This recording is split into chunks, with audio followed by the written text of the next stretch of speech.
Hi, welcome to our channel where we share the most intriguing stories. When I set out to restore my family's old barn, I didn't expect to stumble upon a mansion built in secret on my land by the last person I'd ever suspect. What followed was a wildfire of lies, legal battles, and one hell of a reckoning in the heart of the forest.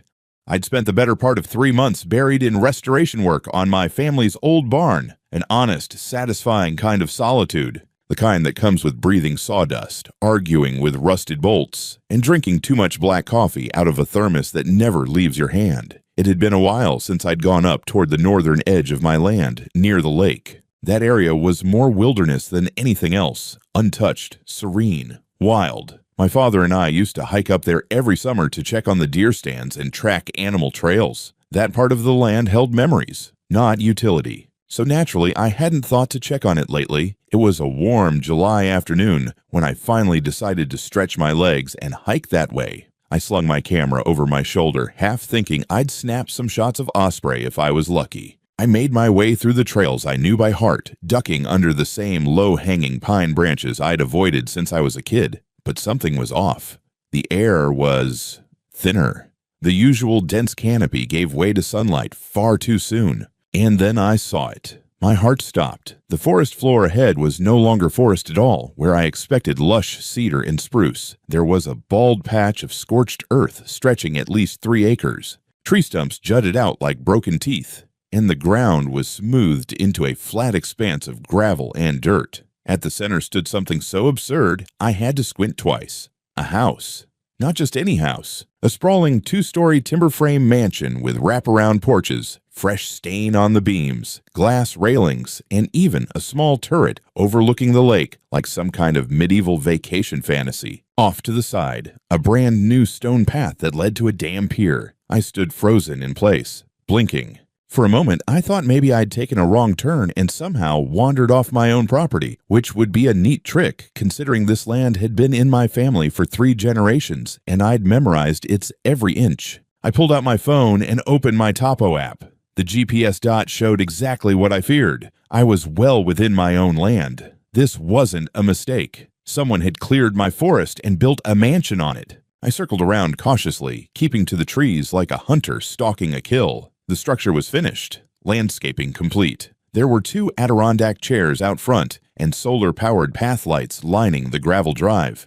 No construction crew, no scaffolding, just a finished, fully functional house, and not a single goddamn call, permit, or request. I pulled out my phone again, started taking pictures, panoramas, close-ups of the tree stumps, foundation lines, even the metal address numbers screwed into a polished wood post at the entrance. 17 Willow Ridge. Cute. Like it was part of some gated community instead of carved into my family's woods like a tumor. I found the logging scars along the edges, deep tire tracks, dragged trunks, bulldozer compression. This wasn't new. It had taken months to pull off, and I'd been too buried in barn repairs to notice. I couldn't shake the numb feeling crawling over me. It wasn't just the fact someone had built on my land. It was how thorough it was. Like whoever did this wasn't afraid of being caught. Like they were sure they wouldn't be. I hiked back in silence, fists clenched, mind racing. I wasn't sure yet if this was arrogance or insanity, but one thing was certain. Someone had just declared war, and they didn't even bother knocking. The next morning, I didn't even bother with coffee. I threw on my boots, loaded my pack with a copy of the deed, a folder of the property surveys, and a printed satellite overlay I'd made years ago showing the clear northern boundary of my land. I wanted to catch whoever was behind this, and I wanted to look them in the eye when I asked what the hell they thought they were doing. I took the truck this time, following a rough trail that led up the north slope through a service road we'd used for hauling firewood back in the day. Halfway up, fresh tire marks appeared, wide, clean ones like from a new SUV. I parked just short of the clearing and made the rest of the approach on foot, cutting through the edge of the woods to get a better angle. Sure enough, there it was again in all its stolen glory. The house glowed warm in the morning light like it had been handcrafted by a catalog designer, and in the gravel driveway, a pearl-white Range Rover sat parked, license plate still glinting with the dealer frame. Someone was home. I made my way to the house with slow, deliberate steps. No cameras on the front porch. No private property signs, which I found particularly rich, considering the irony. I knocked on the cedar door. It opened almost instantly, and there she was. Blonde Bob. oversized sunglasses, designer fleece zipped halfway up, and an expression so smug I could feel my blood pressure spike. It was Karen Wilcox. The same woman who once berated a delivery driver for parking near her mailbox and tried to start a petition against her other neighbor for raising chickens. She lived half a mile away on the west edge of the forest, her own gated lot backing into the hills. "Well," she said with an amused smile, "look who finally came to visit." I stared at her. Karen. What the hell is this? She leaned casually against the doorway, utterly unfazed. "It's my new weekend getaway." Gorgeous, isn't it? I had the whole thing custom designed. Took forever to get the materials with all the supply chain drama, but I think it turned out beautifully. My voice came out lower than I intended. "This is my land." She tilted her head like I'd just spoken Swahili. "Miles, come on. That entire section was abandoned." I checked Google Maps. It was all woods and nothing. "You haven't touched that slope in years." "That's not how property law works," I snapped. "You can't just bulldoze trees and build a luxury cabin because no one's standing there waving a flag." Karen rolled her eyes. "You're being dramatic. I talked to someone at the county office. It wasn't listed as an active residence. No structures, no signage. It looked like unclaimed backfill. And besides," she added, as if this settled it, "I've improved it." I laughed, short and sharp. "You cut down 4 acres of forest, built a house, installed utilities, and now you're squatting on my family's land and telling me it's an improvement?" She crossed her arms. "Look, I knew this might happen eventually, that someone would come out of the woodwork and try to argue. That's why I've got all the permits. I even filed a construction notice." I held up the folder. "With what parcel number, Karen? Because this land is on record as Briggs North Tract, passed down from my grandfather, and I've got every deed and topo map to prove it." She didn't flinch. "I used the address the contractor gave me. Something like Lakeview Ridge. I don't remember. Look, you clearly weren't using it, and I already had the place appraised for over $2 million. If this is going to be a thing, I'm willing to offer you a settlement." I blinked. "A what?" She reached into her purse and pulled out a folded check. $5,000. She extended it like she was doing me a favor. "That's more than fair for raw land. You weren't even maintaining it. Call it a goodwill gesture." I stared at the check. "Karen, you cut down a forest. You paved a road. You built a house on my damn land. That's not something you settle for the cost of a used ATV." Her voice turned frosty. "Then take it to court, but I have a team of lawyers and a signed contractor file that says I acted in good faith. The county issued utility hookups. They even connected power and water." I stepped back. "So you filed permits under a fake name, connected utilities under a false address, and now you're acting shocked that the real owner's pissed?" Karen narrowed her eyes. "I did what I had to do. The space was unused. If you cared so much about it, maybe you should have put up a fence or some signs. You didn't, and I'm not going to apologize for making use of land that was sitting there wasting away." I turned and walked back to my truck in silence, trying to keep my temper in check. She didn't follow, didn't yell, didn't try to stop me. She'd said her piece and thought she'd won, but all she'd done was light a fire under the wrong man. I didn't sleep that night. I sat at my dining table with every damn document I had spread across the surface like a war map. Parcel maps, legacy deeds, the survey from when I refinanced the property 6 years ago, GPS overlays. I cross-checked county records and pulled up historical tax lot boundaries. Everything screamed one thing: that house stood on my land. At sunrise, I was already in town. First stop, the county recorder's office. The building smelled like printer toner and stale carpet, and the clerk behind the plexiglass looked like he'd rather be anywhere else. I handed him the tax ID and address Karen had slapped onto her makeshift mailbox. "Lakeview Ridge, huh?" He pecked at the keyboard. "Doesn't show as a legal address. Closest registered parcel with similar numbering is Briggs North Tract." "That's you, isn't it?" "That's me."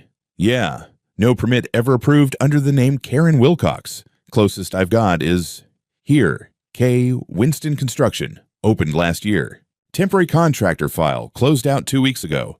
Let me guess, no parcel number attached." "Not a real one, no. Just a free text North Lakefront lot." "That's not valid. Someone at zoning should have flagged that." "But they didn't," I said flatly. He shrugged. "We've been short-staffed."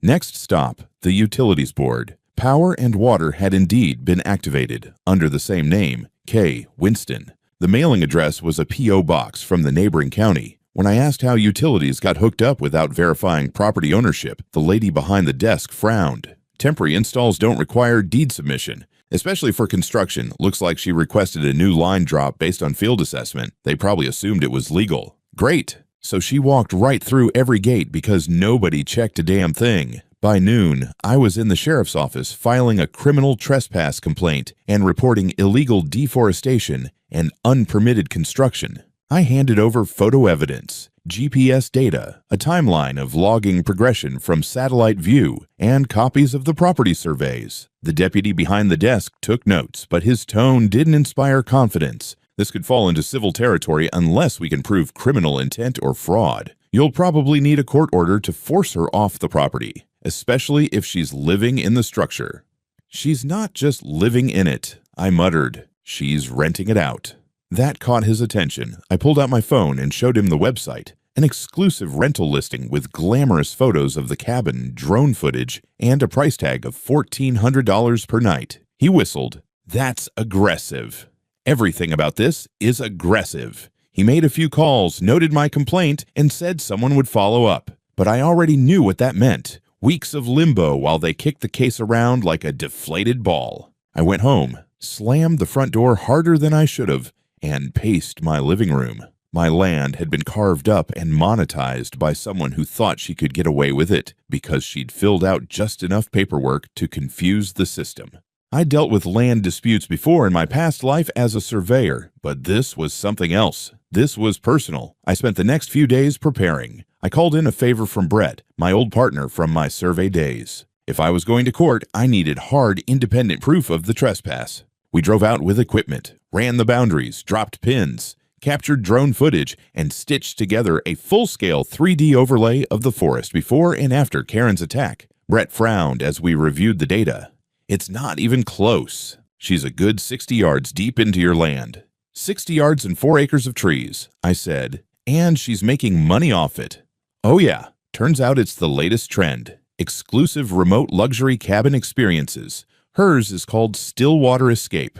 Has its own Instagram. Brett barked a bitter laugh. Christ, I compiled everything. Our fresh survey, satellite progression over 2 years, logging paths, time-stamped drone footage from the hunter next door. The piece to resistance was a 4K zoom of Karen in a reflective vest, standing beside an excavator and pointing. I hired a lawyer, Sarah Klein, sharp as broken glass and twice as dangerous. She looked through the file I handed her, then back at me. She's screwed. I want her off my land. You'll get that, Sarah said. But we're not stopping there. She drafted a civil suit within 2 days. Illegal encroachment, environmental damage, timber theft, fraud, and unjust enrichment from rental income on stolen land. Estimated total claim, $1.2 million. We also filed a formal request for a temporary injunction to block Karen from occupying or renting the property until ownership was resolved. Expect resistance, Sarah warned. She's not going to walk away quietly. Narcissists rarely do. I don't expect her to walk, I said. I expect her to scream. The court date for the emergency injunction was set quicker than I expected, probably because the judge nearly choked on the filing packet Sarah submitted. 200 pages of surveys, photos, GPS overlays, permit records, forged contractor filings, and screenshots of Karen's absurd rental ad, all carefully indexed and annotated like a damn war crime report. It wasn't just convincing, it was surgical. Karen didn't show up in person, her lawyer did. A young guy in an overpriced suit who looked like he'd just passed the bar 3 weeks ago and probably thought real estate law meant selling condos. He tried to argue that Karen acted under good faith, believing the land to be unclaimed due to lack of fencing, signage, or usage. He actually said the words terra nullius, like this was a case study in colonial land rights. Sarah didn't even blink. Your Honor, she said calmly, this isn't the 16th century. My client's property is registered, mapped, taxed, and documented through over 90 years of chain of title records. The defendant falsified a construction request, attached it to a non-existent parcel, and is now profiting from a structure built entirely on stolen ground. Good faith doesn't apply to premeditated theft. The judge issued a temporary injunction on the spot, ordering that the house be vacated within 72 hours, all rental activities cease immediately, and the property be inspected by a county officer and an environmental consultant. Karen had 72 hours to comply or face contempt. When Sarah told me, I half expected relief, but all I felt was a slow, cold satisfaction. She'd finally been told no. But knowing Karen, she wouldn't take it lying down. And I was right. The next day, I drove past the cabin to find a half-dozen SUVs parked in the gravel circle and a full-on wedding photo shoot happening in front of the porch. Bride, groom, drone in the sky, floral arch set up by the dock. I stopped the truck and just watched, jaw twitching. I called Sarah. "You're not going to believe this." "She's doubling down, huh?" She turned my lake into Pinterest. The following morning, I drove back with 2 sheriff's deputies, the county assessor, and a guy from the Department of Natural Resources who looked like he'd rather be tranquilizing bears. We found the cabin empty. No Karen, no renters, but the signs of recent use were everywhere. Fresh towels, burned firewood, dishes in the sink, and a full logbook of recent guests. The assessor raised his eyebrows at the binder. "Every name, every check-in date, every rate. She's made close to 90 grand this summer alone." DNR guy stepped outside, paced around the stumps and newly graveled paths. "You know," he muttered, "this isn't just unpermitted construction. This area is within 100 feet of the protected shoreline buffer. She bulldozed sensitive wetland growth, violated timber harvest rules, and disturbed habitat for at least 2 species flagged for conservation." He crouched near one of the torn stumps. This wasn't casual clearing. This was full-scale excavation. I watched him pull out a measuring rod and make a note. "You're saying this might go beyond civil?" He nodded slowly. "Could be criminal under the Shoreline Management Act. Maybe even federal if water impact crosses thresholds. And if she filed false permit data, well." He didn't finish the sentence. He didn't have to. By evening, we had a full joint report filed. The county issued a stop work and access restriction order, placing legal seals on the door and dock. The DNR filed their own complaint with the state attorney general's office. Then came the cherry on top. A local wildlife photographer contacted Sarah. Turns out he'd flown a drone over the lake several times for an osprey nest study and had clear footage of Karen standing on scaffolding, pointing at blueprints and shouting at workers. He sent us the raw files. I watched her wave her arms like a dictator, standing ankle-deep in sawdust right where my spruce grove used to be. We added the video to the complaint and resubmitted to the district court, now with new counts of ecological harm, permit fraud, and knowingly extracting revenue from illegal land use. Karen, of course, wasn't sitting idle. Her lawyer filed a response, accusing me of abandoning the property, claiming historic usage confusion, and even suggesting that I was attempting to defame her rental business out of jealousy or spite. He attached 3 glowing guest reviews as character evidence. Sarah stared at the filing, then tossed it across her desk like a used napkin. "They're not trying to win," she muttered. "They're trying to confuse, delay, stall." I nodded. "Aye, then we need to go faster." "We will," she said, cracking her knuckles. "You want to burn the whole operation down?" "Good. Because I just talked to a federal guy in Olympia who wants to take a look." I raised an eyebrow. "Federal?" "Yep," she said with a cold grin. "Wetland violation, potential federal conservation law breach. Once this hits their radar, she's going to wish she'd stuck to yelling at neighbors about chickens." Karen didn't just ignore the injunction, she spit in its face. 2 days after the seals went up, someone had ripped them clean off. The front door stood wide open, curtains fluttering like flags of defiance. The dock had fresh footprints, and a sleek black Mercedes sat parked beside the house like it belonged there. I called the sheriff's office immediately. A deputy arrived within an hour, took photos, made notes, and tried not to sound annoyed when he said, "Yeah, this one's going to escalate fast." It already had. That afternoon, I got a call from a woman named Tessa Roy, manager at a high-end property rental firm out of Seattle. She'd seen my complaint posted publicly in the court database and wanted to clarify something. Apparently, Karen had signed an exclusive partnership agreement with their agency, listing the cabin as Stillwater Escape, a premier luxury wilderness retreat. She told us it was built on family land, Tessa said, her voice icy. Said it had been in her name since childhood, claimed she inherited it after her father's passing. Well, unless her father was my grandfather's pine tree, that's a lie. Tessa apologized, said their legal team would be reviewing the situation. 24 hours later, still water escape vanished from every rental site it had infected. But that wasn't the end. That same evening, I pulled into my drive and found a certified letter nailed to my gatepost with a claw hammer. Cease and desist, harassment and defamation, it read. Karen's lawyer accused me of stalking, interfering with her business, trespassing on her home, and endangering the well-being of her private guests. The letter had the gall to demand I refrain from further contact with Ms. Wilcox or entering the vicinity of her residence. On my land. Sarah read it once, then laughed. It's a bluff. Let them try and file it in court. All it'll do is bury them deeper. But it wasn't just about court. It was psychological warfare now. Karen had hired private security. 2 guys in tactical-looking polos with sunglasses and radios now paced the perimeter of the house during the day. One of them tried to stop Brett when he came out to do additional surveying, told him it was restricted access property. Brett showed him the boundary stakes and the court order. The guy just smirked and said, I take orders from Ms.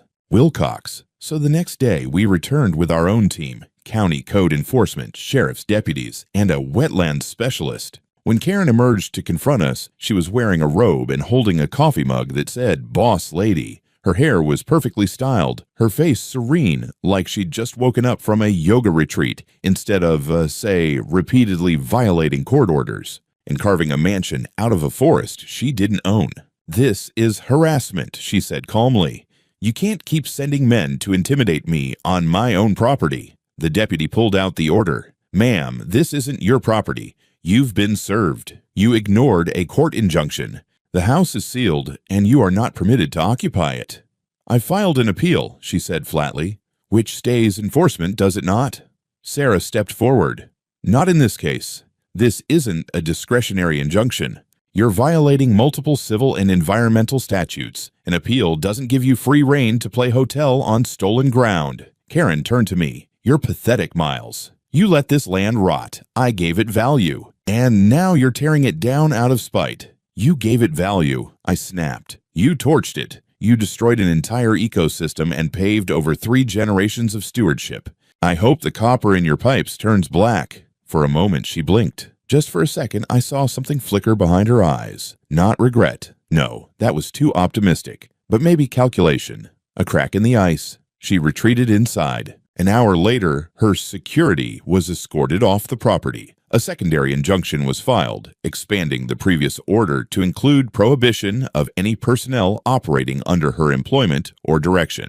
Meanwhile, DNR completed their assessment. Over 4 acres of protected shoreline zone had been irreversibly damaged. They forwarded the report to the Washington State Office of the Attorney General. Sarah wasted no time. With the new evidence and repeated violations, she filed a motion for emergency relief and asset freeze, demanding Karen's financial records, transaction logs from the rental listings, and a complete forensic audit of every dime she made from the illegal use of the land. And then the final blow landed. A retired fish and wildlife ranger named Henry, who lived across the lake, submitted a notarized affidavit. Turns out Karen had offered him $10,000 in cash 6 months ago to ignore the noise from her tree clearing, and even offered to let his granddaughter stay at the cabin for free if he didn't report her. He declined, and now he had receipts. It was no longer just a land dispute. It was fraud, bribery, environmental damage, and obstruction. Sarah looked me in the eye and said, "She's not walking away from this. She's walking into it. In cuffs." I thought we'd seen the worst of it. That maybe, finally, the tide had turned and Karen would retreat under pressure. I was wrong. 3 days later, I arrived at the edge of my property to find a full television crew unloading gear near the cabin. Boom mics, cameras, makeup tent, the whole circus. A white truck with a logo on the side, Northwest Living Weekly. Karen was giving a televised tour of her lakefront dream project, now rebranded as a tribute to wilderness restoration. She stood in a cream suit on the deck, pointing at the dock and gesturing like a queen surveying her kingdom. We wanted to take what was once forgotten land and transform it into a community retreat, she told the camera, a gift back to the environment and future generations. My blood pressure nearly broke the truck's windshield. I parked right next to their generator, got out, and calmly walked up to the production manager. "Hi," I said. You're standing on private land under a legal injunction. I'm the owner. You need to leave before the sheriff gets here." He blinked. Ms. Wilcox said she owned this parcel. She also says bears are government drones. Do you want to be part of a federal violation investigation?" They packed up faster than they set up, but the damage was done. Footage aired that night. Karen painted herself as a visionary fighting archaic land claims from a hostile recluse, a man bitter about change. The next morning, my mailbox was full of hate mail and 2 death threats. Sarah and I filed a civil harassment suit immediately. We also updated our complaint to include malicious defamation and attempted public disinformation for financial benefit. That last bit got the attention of the state attorney general's office. They requested all footage and communications related to Karen's documentary. The TV segment was pulled the same day. Then came the forensic audit. Karen had funneled all rental income through a shell LLC registered to a P.O. box in Nevada. But what she didn't realize is that the payments from guests went through Stripe and Airbnb, both of which responded swiftly to subpoenas. Every payout, every invoice, every renter and date, traceable, including a dozen wire transfers labeled land improvement reimbursement, one of which matched the exact value she offered to bribe Henry, the ranger across the lake. Sarah compiled the data into a bulletproof report and sent it to the DA's office along with video stills of the defaced legal seals, drone footage of her walking the land with hired crews, and a guest testimony from a woman who'd booked the place. After the injunction was issued, that was the final nail. Within a week, we were told the case was officially referred for criminal prosecution. Karen's attorney tried one last move, a motion to dismiss all civil actions pending the outcome of the criminal case. The court denied it. In fact, the judge scheduled a preliminary contempt hearing specifically to determine if Karen had intentionally obstructed justice. I showed up to that hearing in my best suit. Sarah said it was courtroom armor. Karen walked in 20 minutes late, in a pantsuit bright enough to blind a judge, with her 4th attorney in 6 weeks. She didn't look scared. She looked smug, like she still believed she was the smartest one in the room. That delusion died about 30 minutes into testimony. The judge reviewed every violation she'd committed since the first injunction. "You didn't just ignore this court," he said. "You declared war on it, on your neighbors, on the environment, and on the very idea of property law." He issued a formal finding of contempt of court. Karen was fined $25,000, ordered to pay court costs and attorney's fees, and placed under strict no-contact and property exclusion orders. She was also placed on house arrest pending trial with an ankle monitor. That monitor went off 2 nights later. Deputies showed up to find Karen hosting a private dinner on the deck of the illegal house, complete with string lights, candles, and 5 guests in linen shirts sipping Pinot. She was arrested on the spot. They cuffed her at the dinner table. I'll never forget the sound of her screaming as they walked her down the forest path in cuffs. It echoed off the pines like a banshee's last warning, but no one came to her rescue. The dinner guests scattered like deer when the sheriff's deputies pulled up. One woman left her heels behind in the gravel. Another tried to pretend she was just an event planner who didn't even know this wasn't an Airbnb. Yeah, sure. The cabin was sealed that night. The county issued an emergency stop use and access order, and the sheriff's department installed a steel lockbox and camera system. Sarah and I watched from our truck with coffee in hand as they installed it, the same way some people watched their wedding video. But the real reckoning came the following week. The Washington Department of Natural Resources arrived in full force, 4 trucks, a bulldozer, 2 soil engineers, and a mobile command trailer. Turns out my ecological damage report had been forwarded to them, and they were not amused. The destruction of the native cedar grove wasn't just an eyesore, as Karen's lawyer claimed. It had disrupted a registered habitat zone for 2 protected species of owl and severely weakened the natural buffer between the lake and the hillside, raising erosion risks for the entire watershed. They conducted ground-penetrating radar scans, soil compaction tests, water runoff modeling, the whole 9 yards. By Friday, they posted a massive environmental violation notice on the front deck, listing over a dozen offenses. The fines? Easily in the 6-figure range, and growing. Then came the IRS. I got the call from an agent who introduced herself with that perfect blend of politeness and menace. "We're reviewing Ms. Wilcox's business filings. We understand she was generating income on your land. Would you be willing to provide copies of the subpoenaed rental statements?" Would I? I sent them the entire Dropbox folder and offered to buy her a nicer fax machine. At this point, the county judge issued a new ruling. The structure must be vacated permanently and scheduled for demolition unless the rightful landowner, me, requested to repurpose it. That choice was mine now. But Karen didn't go down without trying to claw someone with her on the way. From jail, she filed a handwritten complaint accusing me of conspiracy to defraud the public, saying I lured her into building on land I secretly knew she'd mistake as abandoned. The judge didn't even dignify it with a hearing. He fined her another $5,000 for frivolous litigation. Meanwhile, the media storm exploded. The same TV station that once filmed her dream retreat now aired a two-part investigative segment titled Sham Chalet: The Lies Beneath the Pines. They interviewed former guests who said they never got refunds, neighbors who recalled hearing chainsaws at odd hours, and even Henry, the retired ranger from across the lake, who admitted Karen offered him $10,000 in cash to just sign off on some made-up forestry project. Then came the final twist. While sorting through the construction records, Sarah found a series of permits and purchases that didn't match the timeline. Curious, she contacted the building material supplier Karen had used. They told her someone else had been picking up the supplies. Karen's adult son, Trevor, who lived 2 counties away and had a revoked contractor's license. That's right, Karen's rustic paradise was built using an unlicensed contractor with a fraud record on stolen land with fake permits in an endangered zone under a fake LLC while laundering rental money through a shell account. It was like watching a Jenga tower collapse in slow motion. By the end of the week, a grand jury had been convened. Karen was now facing 11 separate charges, ranging from criminal trespass to fraud, environmental damage, and obstruction of justice. The DA pushed for maximum sentencing, calling it a grotesque mockery of environmental and property law. And still, she refused to plead guilty. She thought she could win. The courtroom was packed, not with supporters, but with spectators. Locals, journalists, forestry officers, a couple of folks who used to rent Karen's Lakeview Chalet, even the assistant county prosecutor from a decade ago who remembered fining her for unpermitted deck extensions. It was standing room only, and I almost felt bad for her.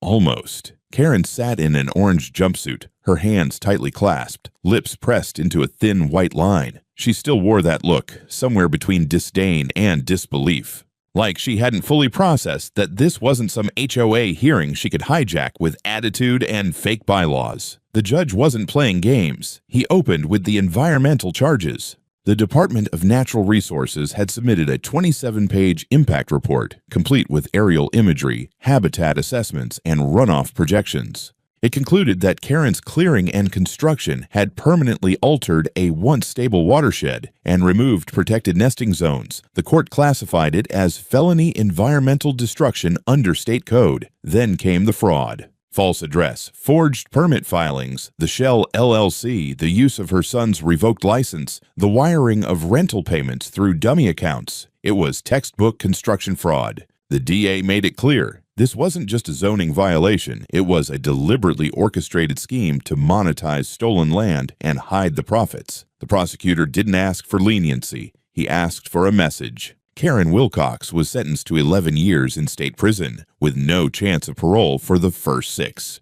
The court also issued a civil judgment in my favor, $1.2 million, covering damages, reforestation costs, and punitive compensation for the attempted land theft and reputational harm. But money wasn't even the best part. When the judge asked me what I intended to do with the house, I had an answer ready. I'd already filed paperwork with the state to donate the structure, after structural review and reinforcement, to be converted into a forest education and conservation center in partnership with a local environmental nonprofit and tribal conservation group. 2 months later, the new sign was installed out front. I paid for it myself, carved in reclaimed oak from storm-felled trees, built illegally, repurposed legally. Now serving justice and education. The grand opening was attended by over 100 people. There were school buses from nearby counties, biologists leading owl habitat workshops, and even a small film crew documenting the transformation. Sarah handed out pine saplings to kids, and I gave a short talk on the importance of knowing your land and defending it. I didn't do it to humiliate Karen. I did it because some things deserve a legacy bigger than vengeance, like forests and truth. Back at home, I planted 2 young cedars at the edge of the regrowth zone, one for my father, who first showed me this land, one for the land itself. And as for Karen, she'd left the county jail weeks ago and was now inmate number 427195 at the state facility in Shelton. Last I heard, she'd filed an appeal and lost. Some people never learn, but the land remembers everything